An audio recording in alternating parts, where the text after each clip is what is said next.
6. The little girl came into her papa's study, as she always did Saturday morning before breakfast, and asked for a story. He tried to beg off that morning, for he was very busy, but she would not let him, so he began. Well, once there was a little pig.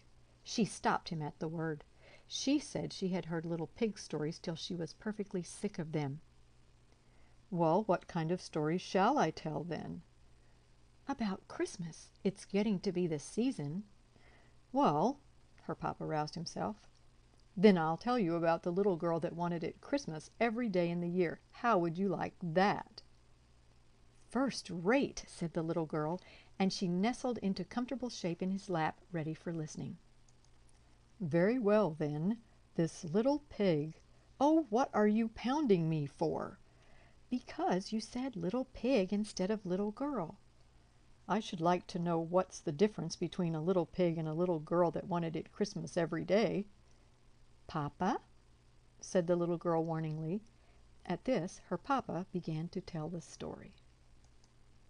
Once there was a little girl who liked Christmas so much that she wanted it to be Christmas every day in the year, and as soon as Thanksgiving was over, she began to send postcards to the old Christmas fairy to ask if she mightn't have it. But the old fairy never answered, and after a while the little girl found out that the fairy wouldn't notice anything but real letters sealed outside with the monogram, or your initial anyway. So then she began to send letters, and just the day before Christmas, she got a letter from the fairy saying she might have it Christmas every day for a year, and then they would see about having it longer.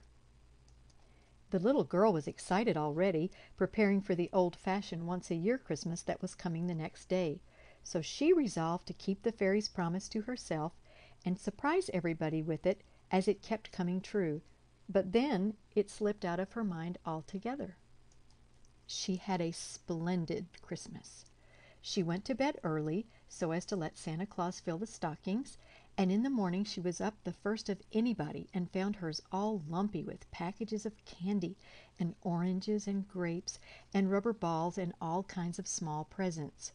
Then she waited until the rest of the family was up, and she burst into the library to look at the large presents laid out on the library table. Books and boxes of stationery and dolls and little stoves and dozens of handkerchiefs and inkstands and skates and photograph frames and boxes of watercolor and dolls' houses and the big Christmas tree lighted and standing in the middle. She had a splendid Christmas all day. She ate so much candy that she did not want any breakfast, and the whole forenoon the presents kept pouring in that had not been delivered the night before, and she went round giving the presents she had got for other people, and came home and ate turkey and cranberry for dinner, and plum pudding and nuts and raisins and oranges, and then went out and coasted, and came in with a stomachache crying, and her papa said he would see if his house was turned into that sort of fool's paradise another year, and they had a light supper, and pretty early everybody went to bed cross. The little girl slept very heavily and very late, but she was wakened at last by the other children dancing around her bed with their stockings full of presents in their hands. "Christmas! Christmas! Christmas!" they all shouted. "Nonsense! It was Christmas yesterday," said the little girl, rubbing her eyes sleepily. Her brother and sisters just laughed. "We don't know about that. It's Christmas today, anyway. You come into the library and see." Then all at once it flashed on the little girl that the fairy was keeping her promise, and her year of Christmases was beginning. She was dreadfully sleepy, but she sprang up and darted into the library. There it was again, books and boxes of stationery and dolls, and so on. There was the Christmas tree blazing away, and the family picking out their presents, and her father looking perfectly puzzled, and her mother ready to cry. "I'm sure I don't see how I'm to dispose of all these things," said her mother, and her father said it seemed to him that they had had something like it the day before, but he supposed he must have dreamed it. This struck the little girl as the best kind of a joke, and so she ate so much candy she didn't want any breakfast, and went around carrying presents, and had turkey and cranberry for dinner, and then went out and coasted and came in with a stomachache crying. Now the next day it was the same thing over again, but everybody getting crosser. And at the end of a week's time, so many people had lost their tempers that you could pick up lost tempers anywhere. They perfectly strewed the ground. Even when people tried to recover their tempers, they usually got somebody else's, and it made the most dreadful mix. The little girl began to get frightened, keeping the secret all to herself. She wanted to tell her mother, but she didn't dare to, and she was ashamed to ask the fairy to take back her gift. It seemed ungrateful and ill-bred. So it went on, and it was Christmas on St. Valentine's Day, and Washington's birthday, just the same as any day, and it didn't skip even the 1st of April, though everything was counterfeit that day, and that was some little relief. After a while, turkeys got to be awfully scarce, selling for about $1,000 apiece. They got to passing off almost anything for turkeys, even half-grown hummingbirds. And cranberries, well, they asked a diamond apiece for cranberries. All the woods and orchards were cut down for Christmas trees. After a while, they had to make Christmas trees out of rags. But there were plenty of rags, because people got so poor buying presents for one another that they couldn't get any new clothes, and they just wore their old ones to tatters. They got so poor that everybody had to go to the poorhouse except the confectioners and the storekeepers and the booksellers, and they all got so rich and proud that they would hardly wait upon a person when he came to buy. It was perfectly shameful. After it had gone on about 3 or 4 months, the little girl, whenever she came into the room in the morning and saw those great, ugly, lumpy stockings dangling at the fireplace, and the disgusting presents around everywhere, used to sit down and burst out crying. In 6 months she was perfectly exhausted, so she couldn't even cry any more.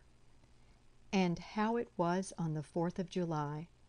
On the 4th of July, the first boy in the United States woke up and found out that his firecrackers and toy pistol and $2 collection of fireworks were nothing but sugar and candy painted up to look like fireworks. Before 10 o'clock, every boy in the United States discovered that his July 4th things had turned into Christmas things, and was so mad.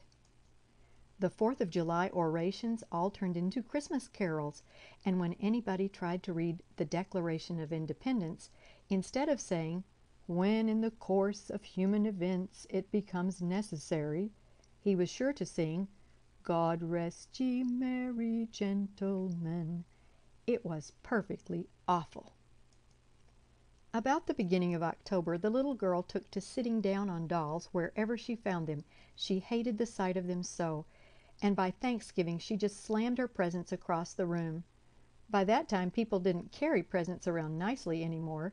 They flung them over the fence or through the window, and instead of taking great pains to write, "For dear Papa," or "Mama," or "Brother," or "Sister," they used to write, "Take it, you horrid old thing," and then go bang it against the front door.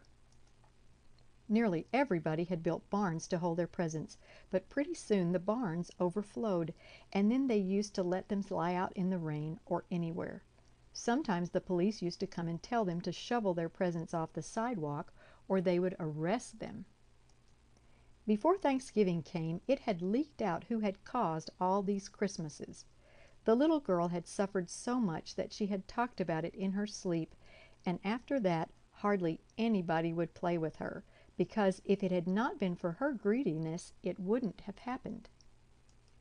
And now, when it came Thanksgiving, and she wanted them to go to church and have turkey and show their gratitude, they said that all the turkeys had been eaten for her old Christmas dinners, and if she would stop the Christmases, they would see about the gratitude. And the very next day the little girl began sending letters to the Christmas fairy, and then telegrams to stop it. But it didn't do any good, and then she got to calling at the fairy's house. But the girl that came to the door always said, "Not at home," or "Engaged," or something like that, and so it went on till it came to the old once-a-year Christmas Eve.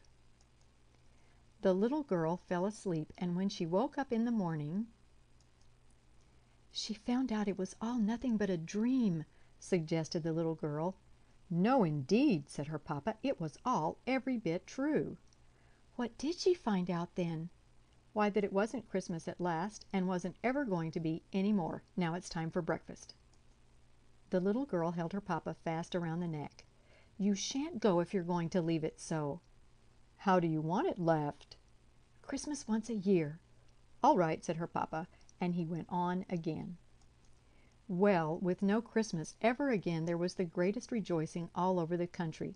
People met everywhere and kissed and cried for joy. Carts went around and gathered up all the candy and raisins and nuts and dumped them into the river, and it made the fish perfectly sick. And the whole United States, as far out as Alaska, was one blaze of bonfires where the children were burning up their presents of all kinds. They had the greatest time. The little girl went to thank the old fairy because she had stopped its being Christmas, and she said she hoped the fairy would keep her promise and see that Christmas never, never came again. Then the fairy frowned and said that now the little girl was behaving just as greedily as ever, and she'd better look out. This made the little girl think it all over carefully again, and she said she would be willing to have it Christmas about once in 1,000 years. And then she said 100, and then she said 10, and at last she got down to 1. Then the fairy said that that was the good old way that had pleased people ever since Christmas began, and she was agreed. Then the little girl said, What are your shoes made of? And the fairy said, Leather. And the little girl said, Bargain's done forever, and skipped off and hippity-hopped the whole way home. She was so glad. How will that do? Asked the papa. First rate, said the little girl, but she hated to have the story stop, and so was rather sober. However, her mamma put her head in at the door and asked her papa, Are you never coming to breakfast? What have you been telling that child? Oh, just a tale with a moral. The little girl caught him around the neck again. We know. Don't you tell what, papa? Don't you tell what? End of Christmas Every Day by William Dean Howells.